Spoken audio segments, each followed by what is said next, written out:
दोस्तों, महर्षि लोमश जी ने युधिष्ठिर से कहा, राजन, तभी से पृथ्वी पर यह स्थान अगस्त्याश्रम के नाम से भी प्रसिद्ध हुआ। यह आश्रम अनेकों रमणीय गुणों से संपन्न है। देखो, इसके समीप यह परम पवित्र भागीरथी प्रवाहित हो रही है। बड़े बड़े देवता और गंधर्व भी इसका सेवन करते हैं। यह भृगु तीर्थ तीनों लोकों में प्रसिद्ध है। भगवान श्री राम ने भृगु नंदन परशुराम के तेज को कुंठित कर दिया था। उसे उन्होंने इस तीर्थ में स्नान करके पुनः प्राप्त किया था। इस समय तुम्हारा तेज भी दुर्योधन ने हर लिया है, सो तुम इस तीर्थ में स्नान करके उसे प्राप्त करो। महर्षि लोमश की यह बात सुनकर महाराज युधिष्ठिर ने भाइयों और द्रौपदी सहित उस तीर्थ में स्नान करके अपने पितर और देवताओं को संतुष्ट किया। उसमें स्नान करने से उनका तेजस्वी शरीर और भी कांतिमान प्रतीत होने लगा और वे शत्रुओं के लिए दुर्जय हो गए। फिर युधिष्ठिर ने लोमश जी से पूछा, भगवान, कृपा करके बताइए कि परशुराम जी के शरीर का तेज क्यों क्षीण हो गया था और वह उन्हें फिर किस प्रकार प्राप्त हुआ। तब लोमश जी ने कहा, महाराज, मैं आपको भगवान श्री राम और मतिमान परशुराम जी का चरित्र सुनाता हूँ। आप सावधान होकर सुनिए। महात्मा दशरथ जी के यहाँ पुत्र रूप से स्वयं भगवान विष्णु ने ही रावण के वध के लिए राम अवतार धारण किया था।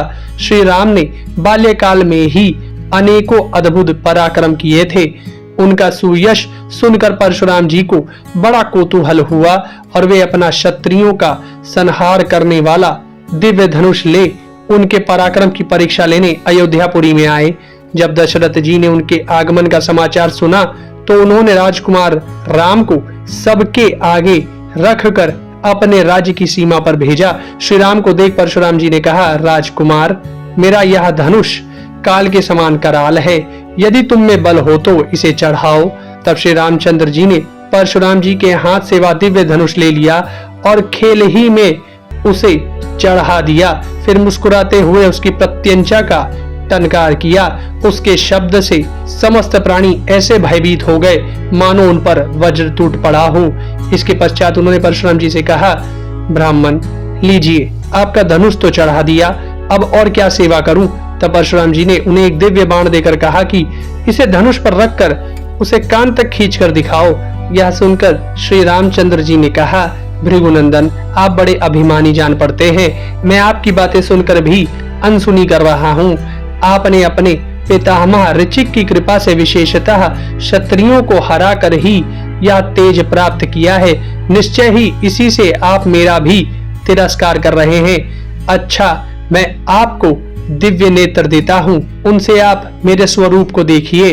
तब भृगु श्रेष्ठ परशुराम जी ने भगवान श्री राम के शरीर में आदित्य, वसु, रुद्र, साध्य, मरुदगढ़, पितर, अग्नि, नक्षत्र, ग्रह, गंधर्व, राक्षस, यक्ष, नदियां, तीर्थ, वालखिल्य आदि ब्रह्मभूत, सनातन मुनिवर, देवर्षि तथा संपूर्ण समुद्र और पर्वतों को देखा। इनके सिवा उन्हें उपनिषदों के सहित वेद, वष्टकार और यज्ञ यागादि के सहित सजीव सांश्रुतियां और धनुर्वेद तथा मेघ, वर्षा और विद्युत भी दिखाई दिए। फिर भगवान श्री राम ने वह बाण छोड़ा तो बड़ी बड़ी लपटों सहित सूखा वज्रपात होने लगा। सारा भूमंडल धूल वर्षा और मेघ वर्षा से छा गया। पृथ्वी कांपने लगी तथा सर्वत्र भीषण आघात और भयंकर शब्द होने लगा। श्री रामचंद्र जी की भुजाओं से छूटे हुए उस बाण ने परशुराम जी को भी व्याकुल कर दिया और केवल उनका तेज हरकर वह फिर राम जी के पास लौट आया। जब उन्हें कुछ चेत हुआ तो उनके शरीर में मानो प्राण का संचार हो गया और उन्होंने भगवान विष्णु के अंश रूप भगवान श्री राम को प्रणाम किया। फिर उनकी आज्ञा पाकर वे महेंद्र पर्वत पर चले गए और बड़े शांत एवं लज्जित होकर वहां रहने लगे।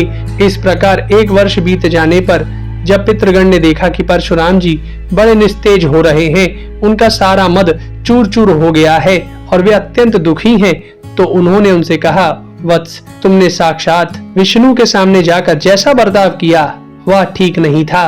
वे तो तीनों लोकों के सर्वदा ही पूजनीय और माननीय हैं। अब तुम जाकर वधूसर कृता नाम की पवित्र नदी में स्नान करो। सतयुग में तुम्हारे प्रापितामह भृगु ने दीप्तोद नामक तीर्थ में बड़ी तपस्या की थी। उसमें स्नान करने से तुम्हारा शरीर पुनः तेजस्वी हो जाएगा। पितरों के इस प्रकार कहने से परशुराम जी ने इस तीर्थ में स्नान किया और ऐसा करने से उन्हें अपना खोया हुआ तेज प्राप्त हो गया। महाराज, परम पराक्रमी परशुराम जी ने इस प्रकार विष्णु भगवान से अड़कर अपना तेज खो दिया था, सो इस तीर्थ में स्नान करके पुनः प्राप्त कर लिया।